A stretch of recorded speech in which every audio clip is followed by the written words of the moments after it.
السلام علیکم جی، آصف محمود حاضر خدمت ناظرین. بہت بڑی ڈیولپمنٹ ہے پاکستان، ترکیہ اور سعودی عربیہ کے درمیان جو دفاعی معاہدہ ہوا ہے. اگر ہم ایک طالب علم کے طور پہ دیکھیں تو بہت ساری امیدیں ہیں، بہت ساری توقعات ہیں، لیکن وہ کس حد تک درست ہیں یہ ہم جاننے کی کوشش کریں گے. ایک طرف تو یوں محسوس ہوتا ہے کہ سیکنڈ ورلڈ وار کے بعد جو مسلم دنیا کے اوپر بے بسی کے سائے تھے، ان سایوں کے خاتمے کے لیے شاید یہ پہلی شعوری کوشش ہے ورلڈ وار 2 کے بعد. اور اس کوشش کا جو صحرا ہے وہ سچی بات تو یہی ہے کہ مارکہ حق کو جاتا ہے. مارکہ حق کے بعد وہ منظرنامہ بدلا ہے جو جنوبی ایشیا میں بھی بدلا ہے، جو مشرق وسطیٰ میں بھی بدلا ہے، اور اس بدلتے منظرنامے میں پہلے پاکستان اور سعودی عربیہ کے درمیان دفاعی معاہدہ سامنے آیا، اور اب ترکی بھی اس میں شامل ہے. اب 3 ممالک ہیں، ایک پر حملہ دوسرے پر حملہ تصور کیا جائے گا. ہمارے ساتھ آج علی سرور نقوی صاحب ہیں، سابق سفیر ہیں. غلام رسول بلوچ صاحب ہیں، وہ بھی سابق سفیر ہیں. ڈاکٹر عاصم اللہ بخش صاحب ہیں، تجزیہ کار ہیں. اور سجاد اظہر صاحب ہیں، تجزیہ کار ہیں. میں سب مہمانوں کا شکر گزار ہوں. ڈاکٹر عاصم اللہ بخش صاحب، آپ سے آغاز کرتے ہیں. سر السلام علیکم. عاصم اللہ بخش صاحب، یہ بتائیے کہ یہ جو معاہدہ ہوا ہے اس کو آپ کس نظر سے دیکھتے ہیں؟ اس سے کتنی ایک توقعات وابستہ کی جا سکتی ہیں؟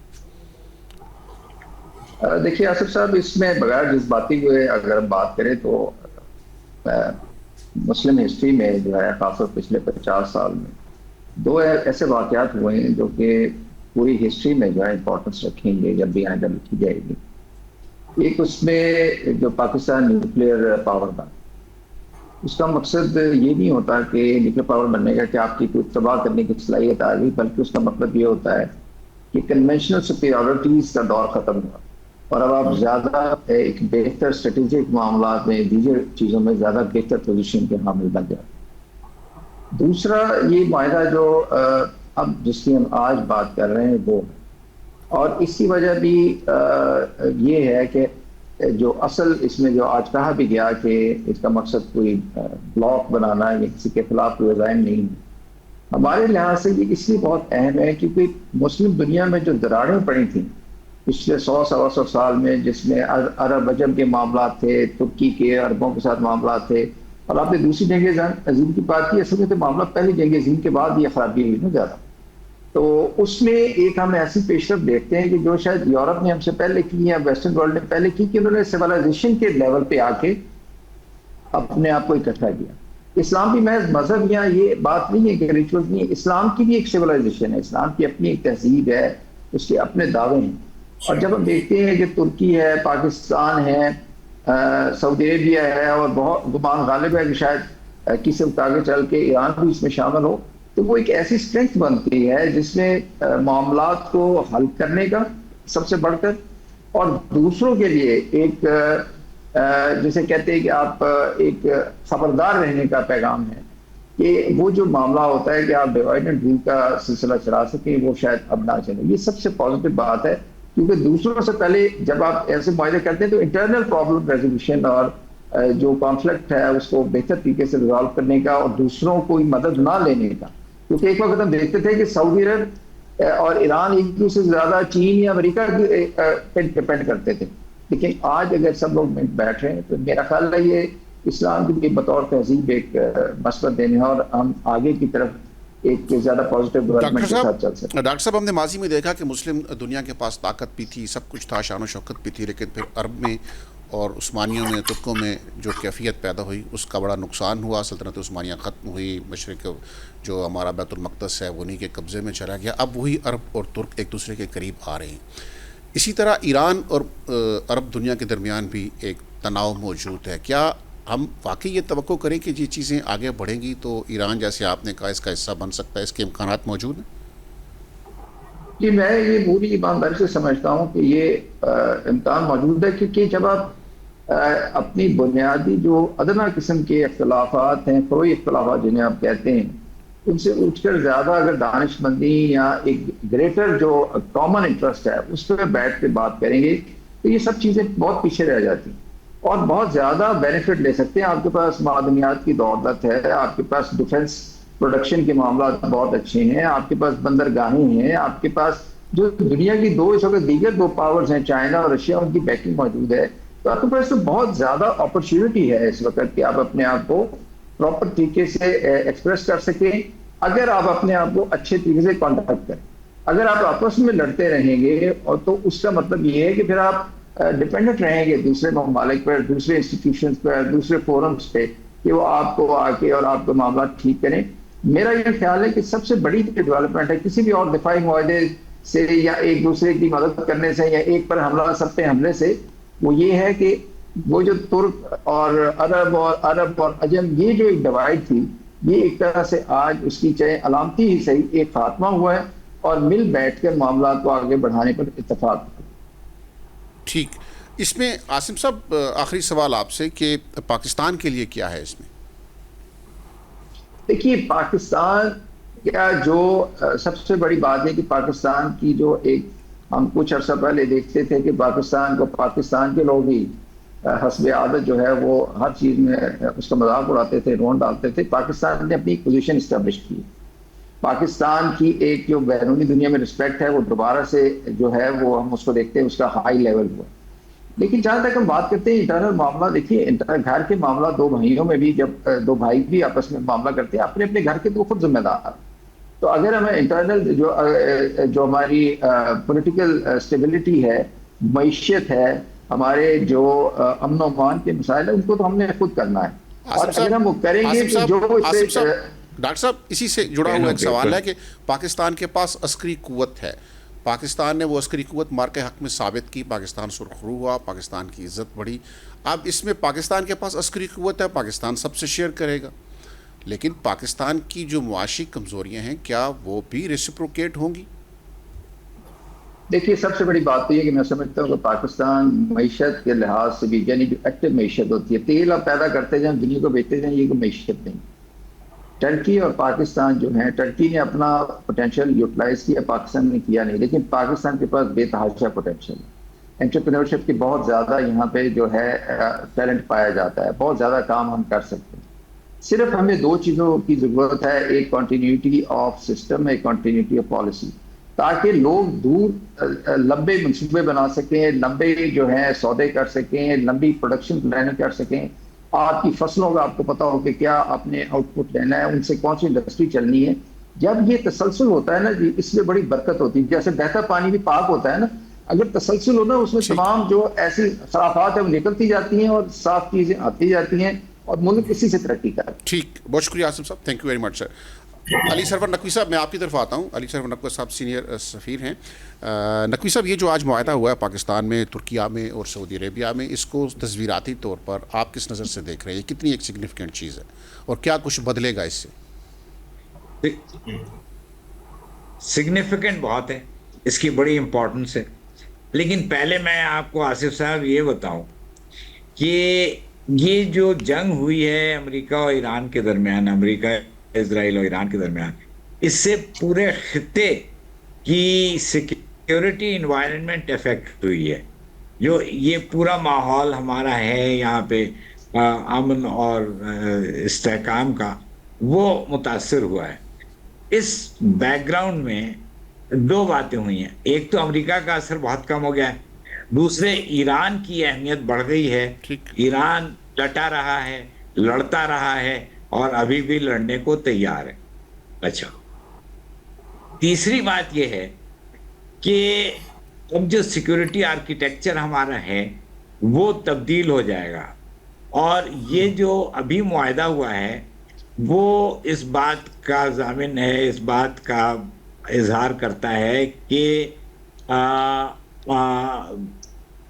پاکستان، سعودی عربیہ اور ترکی مل کر ایک ریجنل بلاک بنا رہے ہیں. اور یہ بہت بڑی بات ہے، کیونکہ ابھی تک جو ہم نے سعودی عرب کے ساتھ جو معاہدہ کیا تھا وہ بائی لیٹرل تھا، وہ باہمی سطح کا تھا. اب یہ ملٹی لیٹرل فورم بن گیا ہے، یعنی یہ اب مشتمل مختلف ملکوں کے درمیان ہو رہا ہے. تو یہ جو ملٹی لیٹرل ایگریمنٹ ہوتا ہے، ایگریمنٹ جو بھی ہوتی ہے، وہ زیادہ اہمیت کی حامل ہے. ایک تو یہ. دوسری ایک آبزرویشن میں دینا چاہتا ہوں کہ ہم یہ دھڑا دھڑ ایگریمنٹس تو کیے چلے جا رہے ہیں، جو کہ بڑی اچھی بات ہے پاکستان کی اہمیت کے لیے، جیسا کہ کہا گیا، اور پاکستان کی سالمیت کے لیے. لیکن ہم اس کے کوئی کنسلٹیٹو پروسیس نہیں کر رہے، یعنی کہ پارلیمنٹ کہاں ہے اور کیبنٹ کہاں ہے، یہ ایک دم سے جا کے وہاں اگریمنٹ ہو جاتا ہے. تو اسی طرح سعودی عرب کے ساتھ اگریمنٹ ہوا، اسی طرح ترکی اور سعودی عرب کے ساتھ مل کر ہوا ہے. تو اچھی بات ہے، لیکن we should follow a consultative process. اس کی وجہ یہ ہے کہ جو دوسرے ممالک ہیں، ترکی تو وہ بھی ہمارے جیسا ہے کہ ان کا ایک پورا ڈیموکریٹک اسٹرکچر قائم ہے، تو ہمیں بھی ہمارا بھی ایک ڈیموکریٹک اسٹرکچر ہے. سعودی عرب میں البتہ وہ فیصلے چیف ایگزیکٹو کرتے ہیں جو کہ اس وقت کراؤن پرنس ہیں. تو نقوی صاحب آپ تو مجھ سے یہ بہتر میری ایک جانتے ہیں سفارتکاری observation کی دنیا میں. نقوی صاحب سفارتکاری کی دنیا میں ایمبیگوٹی بعض اوقات طاقت بھی ہوتی ہے نا. وزیر اعظم صاحب ساتھ ہیں، تو جب وزیر اعظم صاحب ساتھ ہیں تو انہوں نے اپنی کیبنٹ کو بتایا ہوگا. کوئی اس میں کوئی پاکستانی میڈیا کو یا سب کو ہر چیز تو نہیں بتائی جاتی، کچھ اسٹریٹجک امپورٹنس کی چیزیں ہوتی ہیں، انہیں آپ بہتر سمجھتے ہیں کہ آپ نے کس حد تک ریویل کرنا ہے، کس حد تک آپ نے اس ڈیبیٹ کو اوپن کرنا ہے. کیبنٹ سے ہو سکتا ہے بات ہوئی ہو، سب کو اعتماد میں لیا گیا ہو، وقت آنے پہ فیصلہ کر لیا گیا ہو. ایک ایلیمنٹ آف سرپرائز بھی ہو سکتا ہے، ایک انٹینڈیڈ ایمبیگوٹی بھی ہو سکتی.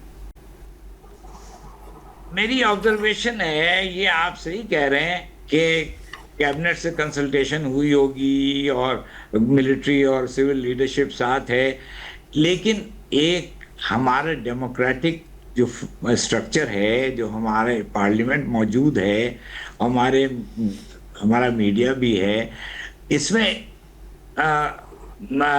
اس چیز کا پہلے کچھ انٹروڈکشن اس کی ہونی چاہیے تھی. اور دوسری بات یہ ہے کہ اسی مد میں ہمارے جو ڈیٹیلز اس کی ہیں ہمارے پاس نہیں ہیں، اور وہ پہلے جو سعودی عرب کے ساتھ ہوا تھا اس میں بھی ڈیٹیلز نہیں تھیں. دیٹ اسائڈ، یہ تو میں نے ایک پوائنٹ آپ کو بتایا، لیکن جو میرا اپنا خیال ہے، مگر اس کے علاوہ اس کی بڑی اہمیت ہے. یہ بہت میں نے جیسے بتایا کہ خطے کا ایک نیا اسٹرکچر پیدا ہو رہا ہے، چینج آ رہا ہے، اور یہ چینج جو یہاں کے اہم ملک ہیں ان کے طرف سے آ رہا ہے. تو پاکستان اس میں ایک بڑا اہم اچھا نقوی صاحب، رول ادا اس کر میں رہا ہے. ان تین ممالک میں سے پاکستان بیٹھا ہوا ہے بھارت کے پڑوس میں. کیا یہ معاہدہ جو کہہ رہا ہے کہ ایک پہ حملہ، تینوں پہ حملہ تصور ہوگا، یہ انڈیا کے اگینسٹ ایک ڈیٹرنس کا کام کرے گا؟ یعنی ہماری ماشاءاللہ اپنی عسکری قوت بھی ایک ڈیٹرنس ہے، ہمارا نیوکلیئر پاور ہونا بھی ایک ڈیٹرنس ہے، ہماری ٹیکنالوجیکلی ہم نے ہمارے کے حق میں اپنی سپیریورٹی ثابت کی ہے، وہ بھی ایک ڈیٹرنس ہے. لیکن یہ معاہدہ کیا جنوبی ایشیا میں ڈیٹرنس کا کردار ادا کرے گا؟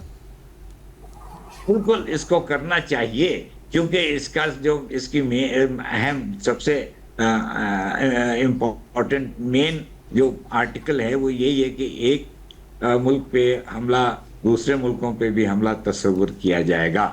یہ نیٹو کے ڈکلیریشن سے لیا گیا ہے. نیٹو کے چارٹر میں article 5 attack on one will be considered attack on all. تو وہ ہم نے یہ ان سے یہ اسی چیز کو پیرل کیا ہے، اور میرا خیال ہے کہ یہ بھارت کے خلاف جو بھی ہمارا مطلب بھارت کے ساتھ کوئی مسئلہ ہوگا تو ہمیں توقع رکھنی چاہیے کہ سعودی عرب اور ترکی ہمارا ساتھ دیں گے. ٹھیک ہو گیا. سجاد اظہر صاحب، میں آپ کی طرف آتا ہوں. علی سرور نقوی صاحب نے بتایا کہ ایک ملک کے اوپر حملہ دوسرے کے اوپر تصور ہوگا، اور نیٹو کا بھی بتایا کہ وہاں بھی کسی ایک پہ حملہ دوسروں پہ حملہ تصور ہوتا ہے. اچھا سجاد اظہر صاحب، اب نیٹو ممالک میں کسی ایک پر حملہ سب پر حملہ تصور ہوتا ہے، اور ترکی نیٹو کا رکن ہے. اب ان تین ملکوں میں کسی ایک پر حملہ سب پر تصور ہوگا، تو مطلب ہے کہ پاکستان اور سعودیہ پہ اگر خدا نخواستہ حملہ ہوتا ہے تو وہ ترکی پہ حملہ تصور ہوگا، اور جو ترکی پہ حملہ تصور ہوگا وہ نیٹو کے اوپر حملہ تصور ہوگا. ذرا کیسے دیکھ رہے ہیں آپ اس کو؟ دیکھیں، اب معاہدہ تو جو ہے وہ ایسے لگتا ہے کہ جو ریجنل معاہدہ ہے یہ اس کو نیٹو کس طرح دیکھے گا، یہ تو نیٹو کے جو ماہرین ہیں وہ یہ بتا سکتے ہیں.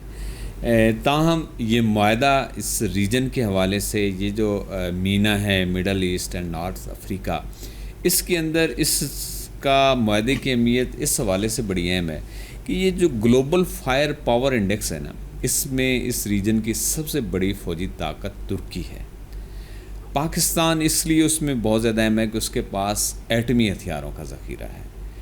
تو یہ دو ملک جب ایک ایسے ملک کے ساتھ کھڑے ہو گئے ہیں جس کے پاس پیسہ بہت زیادہ ہے، تیل کی دولت بہت زیادہ ہے، جس کا دفاعی بجٹ جو ہے اس پورے ریجن میں سب سے زیادہ ہے، اور وہ تقریباً $76 بلین سپینڈ کرتا ہے سعودی عرب اپنی ہم سے تقریباً 10 گنا زیادہ ہے، ترکی سے بھی بہت گنا زیادہ ہے۔ اب یہ جو پاکستان اور ترکی کا جو ایک فوجی سمجھیں تجربہ ہے، ترکی کا بھی بہت زیادہ جنگیں لڑنے کا ہے، نیٹو کے اندر ہے، ریجن کے اندر ہے، پاکستان کا تجربہ ہے، یہ تجربہ اور جب سعودی پیسہ اور یہ جو ٹیکنالوجی پاکستان اور ترکی کے پاس ہے، یہ جب سعودی عرب کو حاصل ہو جائے گی تو میرے خیال میں سب سے زیادہ تو اہم ایڈریس جو ہے وہ سعودی عرب کی سلامتی کو جو تحفظات ہیں اس کو اپنی سلامتی کے حوالے سے جو اس جنگ میں سامنے آئے ہیں، مثلا یہ کہ جب اس پہ میزائل گرتے تھے شروع میں تو ایران انکار کر دیتا تھا، اب پتہ چلتا ہے جی کہ وہ اس کی جو پراکسیز ہیں عراق کے اندر ہیں، یمن کے اندر ہیں، وہ کہیں سے بھی آ رہے ہیں، تو یہ مختلف جگہوں سے آ رہے ہیں۔ اب یہ ہے کہ سعودی عرب جو ہے اس کے بہت زیادہ جو ہے وہ اپنی سیکیورٹی کے تحفظات سے جو وہاں پہ امریکن فوجیں موجود تھیں وہ ان کو ایڈریس نہیں کر پا رہی تھیں، تو سعودی عرب کا یہ ایک متبادل انتظام کے طور پہ سامنے آنا، یہ میرے خیال میں کہ ایک بہت ہیوج ڈیولپمنٹ ہے اس پورے مینا ریجن کے حوالے سے، اور اس کا دیکھنا یہ ہے کہ ایران جو ہے وہ اس کا کیا رد عمل ظاہر کرتا ہے، کیونکہ ابھی تک جب ہم ٹویٹر کو دیکھتے ہیں تو ایسے لگتا ہے کہ ایران جو ہے وہ اس پہ خوش نہیں ہے، اور وہ جو ہے وہ ظاہر ہے پاکستان اور ترکی جو ہے ان پہ بھی خوش نہیں ہے۔ آپ یہ دیکھیں کہ ایران کا جو اسلامی انقلاب ہے 79 کا، اس کے بعد یہ جو اس سے پہلے پاکستان، ایران اور ترکی کے درمیان بھی ایک جو ہے معاہدہ موجود تھا، لیکن ایران کے اس کے بعد جو ہے وہ ایران کے اندر کی صورتحال، یہ افغانستان کی صورتحال، یہ پوری ریجن کی ایسی رہی کہ وہ بالکل غیر مؤثر ہو گیا، اس کا کوئی نتیجہ نہیں نکلا۔ تو اب یہ جو معاہدہ ہے ایک دفاعی معاہدہ ہے، اس کو صرف آپ دفاعی معاہدے تک محدود نہ رکھیں، یہ اکنامک تینوں ملکوں کی جو کوآپریشن ہے یہ اس میں بھی بہت زیادہ آئے گا، سرمایہ کاری ہوگی، ٹیکنالوجی ٹرانسفر ہوگی۔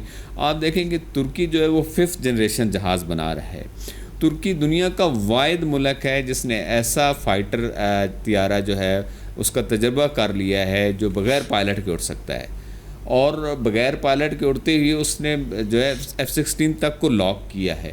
یہ ایک ایسی ٹیکنالوجی ہے جو فی الحال دنیا کے کسی ملک کے پاس انڈیجنس ٹیکنالوجی ہے۔ پھر آپ دیکھیں کہ ترکی جو ہے وہ ڈرون ٹیکنالوجی میں کتنا آگے ہے، اس نے ہماری جو ریسنٹ جنگ تھی اس میں ہماری جو ہے کھل کے مدد، کوئی ملک ہمارے ساتھ کھڑا تھا کھل کے تو وہ صرف ایک ملک تھا جس نے ہمارے ساتھ جو ہے وہ بالکل کھل کے ساتھ دیا اس مارکہ حق میں۔ تو ترکی، پاکستان اور سعودی عرب کا، اور پھر مکہ جیسے مقام پہ دیکھیں، یہ ریاض میں نہیں ہوا، اس کو مقام چنا گیا مکہ کا، تو مکہ کا چننے کا مقصد بھی ایک بڑا واضح ہے، بڑا گہرا ہے، اور اس کا مطلب یہ ہے کہ یہ بلاک جو ہے یہ فیوچر میں ایکسٹینڈ ہوگا، اس میں مصر بھی آ سکتا ہے، قطر بھی آ سکتا ہے، اور ملک بھی آ سکتے ہیں۔ تو یہ ایک وسیع تر جو ہے میں تو اس کو دیکھ رہا ہوں، اور اس کے پاکستان پہ بہت ہی مثبت اثرات مرتب ہوں گے۔ یعنی ہمارے پاس جو ہے وہ مارکہ حق نے ثابت کر دیا کہ ہم اپنے سے 10-20 گنا بڑی فوجی طاقت کو ہم نے گھٹنے ٹیکنے پہ مجبور کیا، لیکن ہمارے مسائل معاشی ہیں، اور ان معاشی مسائل کا حل اگر ہمارے پاس ریجن کے ملک ہمارا ساتھ دیتے ہیں تو وہ اتنے بڑے نہیں ہیں۔ ٹھیک ہے، پھر ہمارا جو ایک اور آصف صاحب ایک اہم جو مسئلہ ہے کہ ہمارا جو مین ایشو ہے کشمیر کا، آپ دیکھیں کہ کشمیر کا مسئلہ جو ہے وہ ایک اتنا اہم مسئلہ ہے، اور اس میں اگر سعودی عرب اپنا رول پلے کرتا ہے تو میرے خیال میں سعودی عرب اس مسئلے کو پاکستان اور انڈیا کے درمیان تصفیے کے لیے اپنا اثر و رسوخ اگر وہ استعمال کرتا ہے تو انڈیا کے لیے اس کو نگلیکٹ کرنا ممکن نہیں رہے گا، کیونکہ 26 لاکھ انڈین سعودی عرب کے اندر کام کرتے ہیں، اربوں ڈالر کا زر مبادلہ جو ہے وہ وہاں سے جاتا ہے. ٹھیک ہے, تو یہ اس پہ بات کرتے ہیں سجاد صاحب, اس پہ بات کرتے ہیں. آگے بڑھتے ہیں. غلام رسول بلوچ صاحب, السلام علیکم سر. آپ سے میرا سوال یہ ہے کہ یہ جو معاہدہ ہے یہ پاکستان کے لیے کہاں کہاں اور کس کس حد تک فائدہ مند ہوگا؟ بسم اللہ الرحمن الرحیم. دیکھیے, یہ معاہدہ ایک تاریخی معاہدہ ہے, اور یہ تاریخی معاہدہ صرف 2 حکومتوں یا 3 حکومتوں کے درمیان نہیں ہے. یہ وہ خواب ہے جو عام آدمی کا خواب تھا, آپ کا, میرا. مجھے یاد پڑتا ہے کچھ مہینے پہلے ہم کر بھی چکے ہیں, اور ہم جیسے دیوانے دیکھتے تھے یہ خواب کہ ایک دن انشاءاللہ MP5 مڈل پاور مسلم 5 ول گیدر ٹوگیدر اور ان کا بنے گا. تو یہ اس کی بنیاد رکھ دی گئی ہے. نیٹو بھی اس طرح 8 لوگوں سے 8 کنٹری سے شروع ہوا اور آج کہاں پہنچا ہے.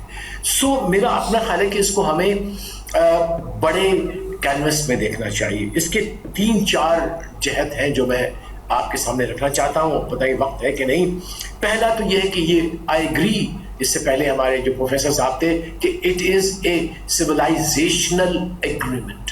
It is just not 2 governments, it is civilizational. اور سویلائزیشن اس لیے ہے سویلائزیشنل کہ واقعی اس وقت مسلمان as a civilization were threaten, چاہے وہ غزہ میں ہو, ایران میں ہو, کشمیر میں ہو, پاکستان میں ہو, جہاں کہیں بھی ہو, لیکن وہ تھریٹن تھے ہیں. اور ہم تقریباً اس دہانے پہ آ گئے تھے جبکہ دشمن جو اسلام کے ہیں, زیونسٹ اینڈ ہندوتوا, انہوں نے الائنس بنایا and they had already thought کہ اب وقت آ گیا کہ جو ہارٹ آف مسلم ورلڈ ہے, دیٹ از ویسٹ ایشیا, اس کو ہم اپنی ہیجمنی میں لے لیں گے, اپنی ٹیکنالوجی سے, اپنے نمبر آف ٹروپ سے, اپنے باقی جو ان کے الائنسز ہیں اس کے ساتھ. اور میں سمجھتا ہوں کہ ہمارے اس وقت جو لیڈرشپ اس وقت پاکستان میں ہے, سعودی عرب میں, ترکی میں, انہوں نے اس چیز کو بانپ لیا. It is incredible. جو ایک خواب تھا اس کو سچ ثابت کر دیا گیا. تہذیبی ہے, اس کے بعد اسٹریٹجک ہے, اس لیے کہ اس وقت دنیا کا نظام, global world order was in transition, کیونکہ پہلا تتر بتر ہو چکا تھا. اب اس میں کیا ہو رہا تھا کہ جو لوکل ہیجمون تھے, جس میں انڈیا, اسرائیل اور کپل آف ادرس, انہوں نے کہا کہ اس ویکیوم کو ہم بھریں گے. یہ تو بڑی واضح بات ہے کہ US is retreating all over the world, وہ کہہ بھی چکے ہیں. تو اس میں اگر آپ ان کو دے دیتے اسپیس, آپ کہاں جاتے, آپ ان کے دست نگر باقی آنے والے دہائیوں کے لیے رہتے. تو it is to prevent that hegemony of such forces, especially those fascist forces of Hindutva and Zionism. تیسرا, جو جنگ کا جو مزاج ہے, جنگ کی جو ٹیکنالوجی ہے, وہ تبدیل ہو چکی ہے. اس کے لیے کوئی بھی اکیلا ملک نہیں جنگ لڑ سکتا. سوویت یونین اتنا بڑا پاور ہے گلوبل کا, لیکن وہ بھی ٹک نہیں رہا, سامنے نہیں کر رہا سامنا ایک چھوٹے سے ملک کا, بیکاز کہ وہاں پہ الائنس ہے ٹیکنالوجی کی. تو میرا خیال ہے یہ بھی ادراک ان لیڈرز کو تھا کہ آنے والی جنگ, آنے والے خطرے ہائیلی ٹیکنالوجیکل ہوں گے. وہ اسپیس میں بھی ہوں گے, الیکٹرو میگنیٹک بھی ہوں گے, سیٹلائٹس کے اوپر بھی ہوں گے, ڈرون کے ساتھ بھی ہوں گے. تو میں سمجھتا ہوں کہ یہ 3-4 جہتیں ہیں جہاں سے دیکھنا ہے. ابھی اس میں نہ پڑے کتنا فائدہ ہوگا نہ فائدہ ہوگا. For God's sake, it is much bigger than that. It is about the dignified survival of Muslims. Do we want to live like dignified civilization or a beaten up and a dehumanized civilization? یہ اس کے خلاف ایک بہترین اقدام ہے. صاحب آپ میری سن رہے ہیں بات؟ میں یہ کہہ رہا ہوں کہ آپ نے کہا ہے کہ یہ سویلائزیشنل ایک معاہدہ ہے. تو یہ جو معاہدہ ہے یہ اسلامک سویلائزیشن میں اتحاد و یگانگت کا باعث بنے گا یا کہیں کوئی ریزرویشن بھی ہوگی؟ یعنی مسلم دنیا کا, باقی مسلم دنیا کا آپ کیا رد عمل دیکھ رہے ہیں؟ عموماً تو سعودی عربیہ کو ہی مرکز و محور سمجھا جاتا ہے, اور وہ چونکہ اس معاہدے کا بنیادی حصہ ہے تو ظاہر ہے باقی بھی اس کو دیکھیں گے. تو اسلامی تہذیب اسے کس نظر سے دیکھے گی؟ یہ معاہدہ آگے بڑھے گا تو کتنا ایک ایکسپینڈ ہوگا, اس کے اوپر کیا کہیں کسی کی کوئی ریزرویشن ہوگی تو اس کی کیا نوعیت ہوگی؟ یعنی ود ان مسلم سویلائزیشن اس ایگریمنٹ کو کیسے دیکھا جائے؟ اس وقت بھی ڈریمر اور اسٹیٹس مین تھے 3-4, شاہ فیصل, بھٹو, گدافی, الجیریا کے president, and there were several others. آج بھی چاہے کوئی کسی کو کچھ بھی کہے, I don't know the gentleman, but Field Marshal Asim Munir, Prime Minister Shahbaz Sharif, MD Prince MBS, and President Erdogan are the historical Muslim statesmen who see the speed اور ڈائریکشن جو تاریخ جس طرف جا رہی ہے اور خطرات کو بھاگ گئے اور انہوں نے آج جو قدم اٹھایا ہے اس کے فروٹ آپ کو اگلے 20 سال میں 30 سال میں ملیں گے, کیونکہ آپ اس نہج پہ آ گئے تھے آصف صاحب اور باقی ہمارے دوست سن رہے ہوں گے کہ whether we would survive as a dignified civilization or a subdued undignified. ٹھیک ہے بلوچ صاحب, سرور نقوی صاحب کی طرف بڑھتے ہیں. علی سرور نقوی صاحب, یہی سوال میرا آپ سے ہے کہ مسلم سویلائزیشن اس ایگریمنٹ کو کیسے دیکھے گی؟ یہ یعنی کیا آپ کہہ سکتے ہیں کہ یہ مسلم رینیساں کا ایک ابتدائی نقش ہے؟ میں نے آپ سے کہا تھا کہ یہ ایک اس خطے کے سیکیورٹی آرکیٹیکچر کی ٹرانسفارمیشن ہے, اور یہ اس خطے میں جو امریکن انفلوئنس ہے وہ کم ہو گیا ہے. Let's be very realistic and talk about geopolitics as it exist. اور اس کی وجہ سے ایک ویکیوم آ گیا ہے. اس ویکیوم کو ہم نے آلریڈی پریمپٹ کیا ہے اور ہم نے فل کر دیا ہے with Pakistan, Saudi Arabia and Turkey. اچھا, اب یہ کس حد تک افیکٹو ہوگا؟ سویلائزیشنل کہنا اچھی بات ہے, لیکن ابھی ہمیں دیکھنا ہوگا, کیونکہ خلیجی ممالک, گلف اسٹیٹس, وہ اس کو کس طرح دیکھ رہے ہیں, اور اگر وہ اس کو فیوریبلی دیکھ رہے ہیں تو ان کی بھی انکلوژن ہو سکتی ہے. تو جب یہ سارا اگر انکلوژن بھی ہو جائے اور سارا ایک سسٹم اسٹیبلش ہو جائے تو پھر ہم اس کو سویلائزیشنل کہہ سکتے ہیں. مگر میرا خیال ہے کہ ابھی تھوڑا سا لٹل ارلی ٹو سے دیٹ. یہ ذرا پہلے یہ بات کرنی میں بھی ٹھیک ہے, لیکن اس میں ذرا دیکھنا پڑے گا کہ کس حد تک یہ کامیاب ہوتا ہے, کیونکہ مسئلے کچھ ایسے ہیں کہ جب تک یہ واضح نہ ہو جائے کہ یہ مسئلے کس طرح حل ہوں گے اور ان تینوں ممالک کی کس حد تک کمٹمنٹ ہوگی اس مسئلے کو حل, ان مسئلوں کو حل کرنے کی, تو پھر ہی ہم کہہ سکتے ہیں کہ یہ بہت افیکٹو معاہدہ ہے.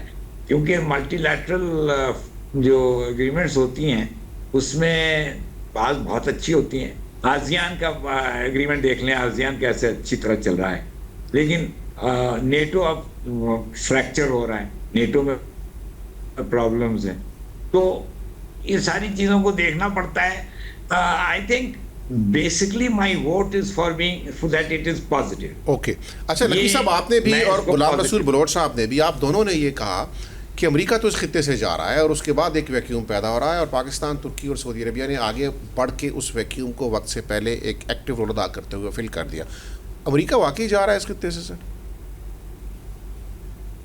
میرا خیال ہے امریکہ دو باتیں, ایک تو ٹرمپ کی جو فلاسفی ہے امریکہ فرسٹ, اور جو اس کی وہ دوسری بھی اس کی مختلف ڈکلیریشنز جو ہیں کہ وہ ہی wants to contain himself within the U S. اور دوسری بات یہ ٹرمپ کی باتیں ہیں. اس کے علاوہ جو ایک پوائنٹ ہے وہ یہ کہ امریکہ کا یہاں پہ رہنا جو ہے بہت فیل کر گیا ہے, اٹس بین اے فیلئر. اور وہ اب امریکہ اگر رہنا چاہے بھی تو اس کے لیے بہت مشکل ہوگا, کیونکہ اب امریکہ میں اعتبار نہیں ہے لوگوں کو. امریکہ has been exposed as being uncertain, vacillating اور بہت ایک unreliable ally. ٹھیک ہے, سجاد اظہر صاحب آپ کی طرف آتا ہوں. امریکہ اس خطے سے نکل رہا ہے؟ امریکہ نکل رہا ہے یا ٹھہر رہا ہے؟ میرے خیال میں اس سے زیادہ اہم یہ ہے کہ امریکہ دنیا کو کس نظر سے دیکھ رہا ہے. میرے خیال میں یہ جو ایک ہی بات ہے، دونوں سوال ملتے جلتے ہیں۔ اے آئی کی جو دنیا ہے نا، جو اس کا ہمیں یا باقی دنیا کو ادراک ہے لیکن اس سطح کا نہیں ہے جس نے یہ ٹیکنالوجی ڈیولپ کی ہے۔ میرے خیال میں یہ جو جنگوں کی اور تیل کی معیشت ہے، اس سے ایک بڑی معیشت جو ہے نا وہ تشکیل پا رہی ہے جو آرٹیفیشل انٹیلیجنس کی ہے، اور امریکہ اس پہ اب اجارہ داری اور اس کے ذریعے دنیا کو کنٹرول کرنے کی طرف جا رہا ہے ڈیجیٹل کرنسیوں کی صورت میں۔ تو وہ ایک دنیا کو جو ہے نا ایک نئی جو ہے وہ ایک سسٹم میں لا رہا ہے۔ تو یہ جو ریجن تھا جس کے اندر جو ہے اس کے اسٹریٹجک انٹرسٹ تھے، تیل کی معاملات تھے، آپ کو پتہ ہے کہ اب جو ہے وہ انرجی بھی ڈائنامکس چینج ہو گئی ہیں دنیا میں، اور وہ تیزی سے بدل رہی ہیں، وہ روایتی سے غیر روایتی کی طرف جا رہی ہیں۔ تو اب جو ہے وہ دنیا کے جو ملک ہیں ان کی بھی ترجیحات بدل رہی ہیں، بڑی پاورز کی بدل رہی ہیں، بڑی پاورز کے اندر جو ہے کہ جو مسائل ہیں وہ بھی ڈیفرنٹ ہیں، وہ بھی جو ہے وہ اپنے اپنے پانچوں میں اور چیزوں میں الجھ رہے ہیں۔ تو دنیا جو ہے وہ میرے خیال میں مسلسل بدل رہی ہے۔ تو اس میں وہ جو ایک دنیا پہ کو جس نظام نے جکڑا ہوا تھا اور ضروری نہیں ہے صرف ایک ہی مرکز ہے، وہ نہیں ہے۔ اب دنیا میں طاقت کے بھی مختلف مراکز ہیں، فوجی طاقت کے بھی، سیاست کے بھی، نظریات کے بھی، یہ ساری چیزیں جو ہیں وہ بدل رہی ہیں۔ تو اس بدلتی ہی دنیا کے اندر جو ہے یہ جو تبدیلیاں آ رہی ہیں یہ ابھی تو ہمیں چھوٹی چھوٹی لگتی ہیں، لیکن یہ ایک بالکل ایک نئی دنیا کا باب کھول رہی ہیں، اور اس دنیا کے اندر جو ہے وہ جغرافیہ بھی بدل سکتے ہیں۔ سجاد اظہر صاحب، اس نئی دنیا میں جو اے آئی کی دنیا ہے جسے آپ کہہ رہے ہیں کہ امریکہ لیڈ کرنے جا رہا ہے، اس میں مسلم دنیا کہاں کھڑی نظر آ رہی ہے اور چائنا کہاں کھڑا نظر آ رہا ہے آپ کو؟ دیکھیں، چائنا تو بہت آگے ہے، اور مقابلہ اس میں اے آئی کی دنیا میں امریکہ اور چائنا کا ہی ہے۔ مسلم دنیا اس میں بہت ابتدائی سطح پہ ہے۔ ہاں جو ہے وہ ترکی جو ہے، پاکستان جو ہے وہ اس کی دوڑ میں کسی حد تک شامل ہیں، لیکن پاکستان اور ترکی کا سب سے بڑا مسئلہ یہ ہے کہ اس کو وسائل کی کمی کا سامنا ہے۔ اگر ان کو سعودی عرب کے وسائل مل جاتے ہیں جن کے پاس بے شمار وسائل ہیں، تو پھر ان کی جو سائنس، ڈیفینس، مختلف شعبوں کی ہے، یہ بہت آگے کی طرف جائے گی۔ تو میں جو شروع میں جب یہ کہا کہ یہ اتحاد صرف فوجی نہیں ہے، آپ اس کو معاشی اتحاد بھی دیکھیں گے۔ آپ دیکھیں گے کہ مستقبل قریب میں یہ ان ملکوں کے درمیان ویزا فری جو ہے وہ انٹریز کے سسٹم بھی آئیں گے، ان کی یونیورسٹیوں اور ریسرچ اداروں کے درمیان جو ہے وہ کولیبریشنز بھی آئیں گے، بڑی بڑی کولیبریشنز۔ اچھی باتیں کر رہے ہیں کہ مجھے یہ پوچھنا پڑ رہا ہے کہ اس میں خبر کتنی ہے اور خواہش کتنی ہے؟ دیکھیں، ضرورت دیکھتے ہیں نا، ضرورت ہے ہر ملک کی۔ دیکھیں، ہم اپنی بقا کی جنگ لڑ رہے ہیں، سعودی عرب کے نزدیک اپنی بقا ہے، اس جو ہے وہ ترکی کے نزدیک اپنی بقا ہے۔ میں اس کو کسی اسلامک سویلائزیشن کے فریم ورک میں نہیں دیکھ رہا، میں ملکوں اور قوموں کے اپنی ضروریات کے تناظر میں دیکھ رہا ہوں۔ ان کی ضرورت ہے جو ہے وہ ایک دوسرے سے جڑی ہوئی ہے، وہ ناگزیر ضرورت بن چکی ہے، اور اس ناگزیر ضرورت کے رہتے ہوئے اگر وہ مختلف شعبوں میں آپس میں تعاون بڑھائیں گے نہیں، تو وہ کوئی بھی ملک اپنے آپ کو جو فیوچر کی دنیا اس میں اپنے آپ کو یہ جو بدلتی دنیا ہے، آپ نے کہا کہ یہ صرف اسٹریٹجک ایگریمنٹ نہیں ہے، صرف دفاعی نہیں ہے، معاشی بھی ہے۔ اگر ایسا ہی ہوتا، اللہ کرے ایسا ہی ہو، تو ہم پاکستانیوں کے ایک بڑا وہ سادہ سا سوال ہوتا ہے نا کہ ہمیں کیا ملے گا؟ یعنی ایک تو ہمیں یہ ملے گا کہ ہم ڈیفنس پروڈکشن میں شاید ہماری بہت کچھ ہو جائے، ہم ہو سکتا ہے اپنی جو دفاعی چیزیں ہیں وہ ہم مارکیٹ کر لیں، یہ بھی بہت کچھ ہے، یہ بھی کوئی معمولی نہیں ہے۔ یعنی دفاعی معاہدے میں بھی بہت کچھ ہے، دفاع کے اندر بھی بہت کچھ معیشت کی چیزیں جڑی ہوئی ہیں، لیکن خالصتاً معیشت میں ہمارے لیے کیا امکانات ہیں؟ دیکھیں، ہمارے لیے جو صرف اگر ہم یہ کہیں کہ ہمارے جو ہتھیار ہیں ان کو اگر سعودی عرب اور اس کے انفلوئنس کے ملکوں کی مارکیٹ مل جائے تو یہی مارکیٹ 40 سے 50 ارب ڈالر کی ہے، جو ہمارے لیے جو ہے وہ ایک ہماری معیشت کے لیے بہت بڑا جو ہے وہ ایک سہارا ہو سکتا ہے۔ اس کے علاوہ دیکھیں کہ ہمارے پاس جو ہے وہ زرعی ٹیکنالوجی ہے، ہمارے پاس زرعی زمینیں ہیں، یہاں پہ سعودی انویسٹمنٹ آ سکتی ہے، ہمارے پاس جو ہے وہ صنعت ہے، صنعت و پیداوار ہے، ہمارے پاس ہیومن ریسورس بے شمار ہے۔ اس ہیومن ریسورس کی جتنی ضرورت سعودی عرب کے جو ویژن 2030 پروگرام ہے یا جس کو آگے دیکھ رہے ہیں سعودی کراؤن پرنس، ایک بہت جدید ریاست بنانے کے طرف لے کے جا رہے ہیں، تو اس کو پاکستان اور جو ترکی ہے اس کی بہت سپورٹ کی ضرورت ہے. اور یہ اتحاد جو ہے یہ ایک جو ریجن کے اندر جو ہے یہ صرف ریجنل اتحاد نہیں رہے گا میرے خیال میں. یہ اگر بڑھتا ہے تو یہ دنیا میں ٹھیک ہے. ایک بڑے سجاد صاحب جب ہم بات کرتے ہیں نا تو اے آئی کی باتیں ذرا ظاہر ہے اچھی بھی ہیں، دنیا بھی اسی کی ہے نا، مروجہ تو وہی ہے، حقیقی فیشن تو وہی ہے. لیکن پاکستان اب ایک زرعی ملک ہے سجاد صاحب، تو ایک ایگریکلچرل پوٹینشیل اور ایگرو اکانومی بھی ہماری ایک حقیقت ہے. انفارچونیٹلی ہم اس کے اوپر فوکس نہیں کرتے، ہمیں لگتا ہے کہ ہم پینڈو نہ بن جائیں اگر ہم ان چیزوں کے اوپر فوکس کریں. لیکن ہماری وہ ایک اسٹرینتھ ہے نا سجاد صاحب جسے ہمیں میکسیمائز کرنا چاہیے. تو کیا اس بات کا کوئی امکان کہ پاکستان سعودی عرب سے یہ بات کرے کہ حج کے موقع پر قربانی کی خاطر، ابھی تو میرے خیال نیوزی لینڈ اور آسٹریلیا سے جانور جاتے ہیں جو سعودیہ جاتے ہیں، کو پاکستان میں اتنی کیپیسٹی ہے کہ وہ کہیں کہ سارے تو نہ صحیح لیکن ایک پورشن حج کے موقع پر قربانی کے جانوروں کا پاکستان سے لیا جائے اور پاکستان وہ لائف سٹاک آپ کو فراہم کرے. ایک زرعی ملک ہے نا، اتنا بڑا زرعی ملک ہے، ہمارے پاس اتنا بڑا پوٹینشیل ہے. تو ایسا کیا ہم یہ کہہ سکتے ہیں کہ ہم یہ چیلنج لے سکتے ہیں کہ ہماری اتنی صلاحیت ہے کہ ہم لائف سٹاک کا ایک پورشن مانگ لیں اور ان کو پرووائڈ کریں؟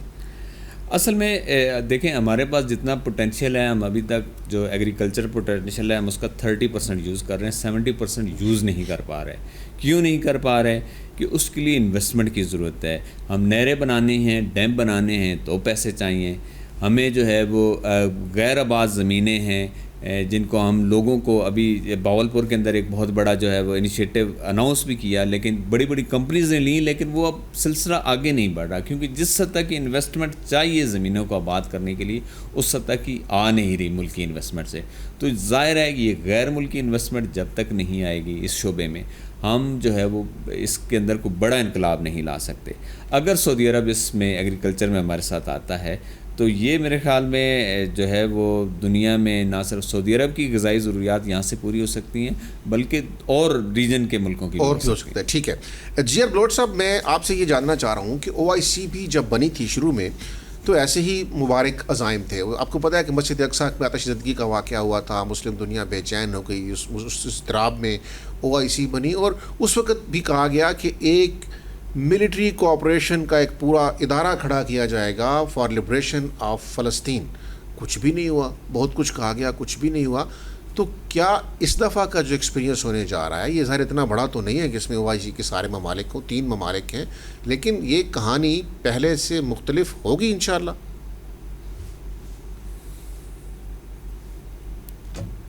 ایک خواب تھا جو حقیقت بنا ہے اور اس حقیقت کو انفولڈ ہونے میں تھوڑا وقت لگے گا. یہ ایک کمٹمنٹ اس جنریشن نے کی ہے اور اس کو چھوڑیں گے ایز اے قرض on the future generation of Muslims کہ اگر وہ وقار سے رہنا چاہتے ہیں، اگر وہ عزت کی تہذیب کہلانا چاہتے ہیں اور زیانسٹ اور ہندوؤں کی سبجوگیشن میں نہیں آنا چاہتے، تو یہی ایک راستہ ہے جو انہوں نے بنایا ہے ان اسٹیٹس مین نے. اس کو فالو کریں اور ہم سب کو اچھی امید رکھنی چاہیے. ہم سب کو اس کو ایک ایسی ڈیولپمنٹ جو کہ اسٹریٹجک ہے، تاریخی ہے اور ایک کوالٹیٹیو ہے، اس میں چھوٹی چھوٹی فائدے مفید وہ نہیں کرنے چاہیے. سجاد اظہر صاحب، UAE کا اور ایران کا اس معاہدے کے اوپر کیا رد عمل ہو سکتا؟ میرا یہ خیال ہے کہ UAE بھی کسی ملک کے ساتھ ڈیفنس پیکٹ کے قریب ہے اور وہ جو ملک ہے وہ اگر اس کے ساتھ ہو جاتا ہے تو اس ریجن کے اندر جو ہے وہ ایک بڑی لائن ڈرا ہو جائے گی. اور ایران تو میرے خیال میں اس کے ساتھ کسی کا ڈیفنس پیکٹ، لیکن ایران بھی چائنا کے ذریعے سعودیہ کے کافی قریب آ چکے ہیں. نہیں، چائنا جو ہے وہ جو ایران اور سعودی عرب کو سمجھاتا رہا ہے پچھلے جو بیک چینل ڈپلومیسی پچھلے جو ہے 2020 سے اس میں پاکستان کا بھی بڑا رول، پاکستان کا بھی کیا، اس نے یہ کہا تھا کہ آپ یہ جو مسلک کی جنگ ہے، یہ جو آپ کی پہلے چل رہی ہے، یہ اس کو آپ بل کو فنش کریں اور آپ آئیں اکانومی کی جنگ میں. چائنا کا فلسفہ بنیادی طور پہ آصف صاحب بنیادی یہ ہے، وہ جو پوری دنیا کو ٹیچ کر رہا ہے کہ آپ یہ جنگوں کی اکانومی ختم کریں، امن کی اکانومی کی طرف آئیں. چائنا کسی جگہ کانفلکٹ کو ابھارتا نہیں ہے، اس کا حصہ نہیں بنتا. ہم یہ جو تجزیوں میں لے آتے ہیں نا کہ چائنا اس کے پیچھے کھڑا ہے، ایسا بالکل نہیں ہوتا. چائنا اپنے مفادات اس میں دیکھتا ضرور ہے لیکن وہ اس کانفلکٹ کا حصہ نہیں بنتا. وہ اگر کہیں پہ اس کو اگر بننا پڑتا ہے تو میرے خیال میں پاکستان پہلا اور آخری ملک ہے جہاں پہ وہ کھڑا ہوتا ہے، باقی وہ نہیں ہے کسی معاہدے میں. اس نے جب سعودی عرب کو اور ایران کو بیجنگ میں اکٹھا بٹھایا تھا تو میرے خیال میں اسرائیل کے لیے یہ ایک بہت ہی بری خبر تھی، اور اسرائیل جو ہے اس سے بڑا ناراض ہوا تھا. اور بیجنگ نے اسرائیل کو بھی سمجھایا تھا کہ میں آپ کا بھی تصفیہ کرا سکتا ہوں ان سے، اور آپ جو ہیں وہ آئیں، آپ یہ جو اپنا ایک مستقبل کا نقشہ لیے پھرتے ہیں مڈل ایسٹ کا، اس کو چھوڑیں، ٹھیک ہے کہ نہیں. یہ جو آپ کے پاس ملک ہے اس میں بھی آپ فلسطینیوں کے ساتھ ہیں، یہی بہت ہے، اور آپ امن کی طرف آئیں. تو وہ چائنا جو ہے وہ دنیا کو بڑے ڈفرینٹ نظر سے دیکھتا ہے. تو یہ جو 3 ملک کا معاہدہ ہے اس میں چائنا کو بھی ایک لحاظ سے تو شامل ہی سمجھا جائے نا، جب پاکستان شامل ہے تو یعنی ایکٹیولی بھلے نہیں، میں یہ نہیں کہہ رہا کہ اس کو 4 فریقی آپ کہہ لیں، لیکن بہت سارے معاملات میں چائنا کا وزن، چائنا کا جھکاؤ، چائنا کا تعاون، وہ ظاہر ہے اس سہ فریقی معاہدے کو حاصل ہوگا.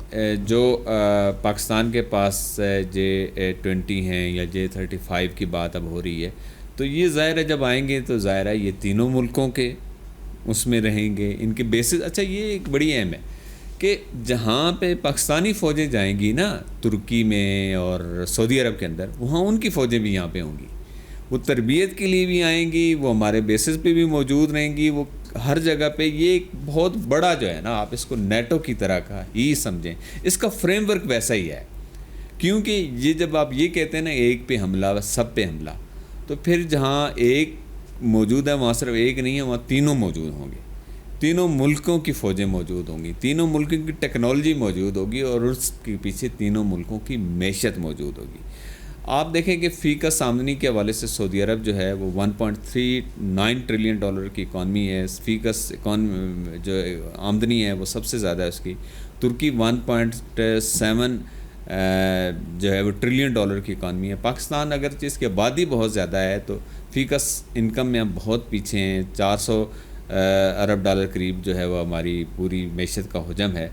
تو یہ میں سمجھتا ہوں کہ اگلے 3-4 سالوں میں یہ دفاعی تعاون اور یہ معیشت تعاون ہم $1 ٹریلین کو چھو جائے گی. پاکستان میں پیسے آتے نظر آ رہے ہیں آپ کو؟ پاکستان کا مجھے مستقبل بہت تابناک نظر آ رہا ہے، اور ہم ایک بالکل نئے دور میں داخل ہو رہے ہیں جہاں جو مسئلے، اور اس میں ایک اور جس نئے دور میں ہم داخل ہو رہے ہیں، یہ نیا دور مارکہ حق سے شروع ہوا ہے، یہ اسی سے شروع ہے. اور آپ دیکھیں گے کہ ترکی کو جو انسرجنسیز ہیں، یہ جو دہشت گردی کے خلاف جنگ ہے، یہ ترکی کو اس ٹیکنالوجی میں بھی بہت مہارتیں حاصل ہیں. اس نے کردوں اور دیگروں کے خلاف جو استعمال کی ہیں، تو ہمیں وہ ٹیکنالوجی بھی میسر ہونے والی ہے. تو ملک کے اندر جو انسرجنسیز ہیں ان کو بھی آپ دیکھیں گے کہ اب ان کو نئی ٹیکنالوجی اور نئے عزم و ہمت کے ساتھ ان کا سامنے آئے گا، اور یہ جلد آپ کو دم توڑتی نظر آئے گی. بہت شکریہ سجاد اظہر صاحب، عاصم اللہ بخش صاحب، غلام رسول بلوچ صاحب، علی سرور نقوی صاحب، میں آپ سب کا شکر گزار ہوں.